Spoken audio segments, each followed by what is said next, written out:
Hi everyone, it's Isaac Carr with CCSK Law. I'd like to give a quick update today on the Payroll Protection Program as well as its availability. As a quick summary first, the Payroll Protection Program is a program for small businesses to be able to apply for underneath an SBA loan that then has the ability to be forgiven in part or in whole depending on how you use those funds. And this was a $2 trillion stimulus package that was just signed on by the president called the CARES Act. This is a certain portion of that provides for these funds to be available for small businesses.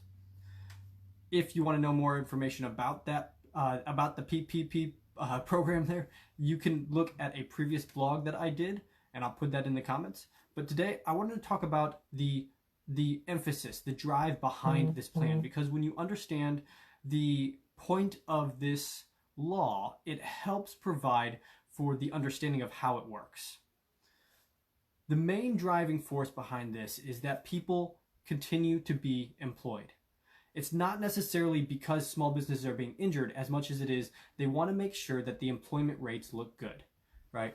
To be fair, for the politics behind this, they would like to see unemployment rates maintain at a healthy level. They don't want to see them skyrocket. They want to make sure people continue to be employed. So in a way to incentivize that is to provide these funds available for small businesses to be able to continue to employ their people, but also to stay in business. It really does serve that purpose as well. But when you're asking, why don't you just give this money? Why is it based on payroll? You qualify for the amount based off of your payroll for the past 12 months prior to your application date. But it's just payroll expenses that are considered for how much you can apply for. So it's just payroll expenses because that's the primary driver behind this law. Similarly, the amount, after you have that amount, a certain amount can be forgiven. That's under qualified expenses. Qualified expenses include payroll, but also rent, utilities, mortgage. So if you spend it on these qualified expenses, it can be forgiven. But there's a catch under here as well.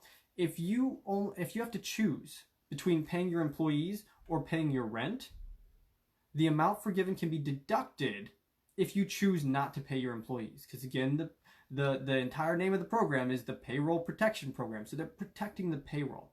If this is supplemental and you are able to take those funds and pay your payroll and then you have some other income to pay your rent, that's what you should do. All right, so I wanted to give some insight into how to handle those funds when they come in. If this is something, and this is going to be available to pretty much all businesses out there. We had talked previously about a small business administration, the economic injury disaster loans. Those are a little bit more difficult to get. Not everybody can just walk in and get those, and the SBA is continuing to develop those. There are some great organizations out there that can help you apply for those, including the Indiana Small Business Development Center, the ISBDC. Fantastic organization. Shout out to Lori Felt for how she's helping these businesses during this time. There's a lot of banks that can help you go through that process as well. But the Payroll Protection Program is something that was just handed down, and it should be very easy to apply for once it's available. So I want to now jump into the second part of this video update, which is talking about the availability of the PPP. This law was just signed by the president on Friday evening. Banks this morning are figuring out that they are the ones who have to administer this, but they don't know how to do it yet, and it's not their fault. So they're being overwhelmed with calls, but the SBA and the federal government hasn't given them direction on how to be an administrator yet. In a previous video, I had talked about you can get these funds in 1 to 3 days, and and that the underwriting should be very straightforward in this. I want to clarify that to make sure that people understand it's once you've been approved, the funds should be deposited quickly. However, no bank right now really is up to the point where they're administering those funds. The SBA has not given them the guidance on how to do that. So once they have those processes, once they have those things in place, and the federal government has given them direction, hopefully it's this week, given direction on how to administer those funds, at that point then the underwriting process should be easy, and you should be able to work with these banks to be able to get those funds. There should not be some major underwriting requirements on this. And at that point then, once you're approved, 1 to 3 days and you get those funds.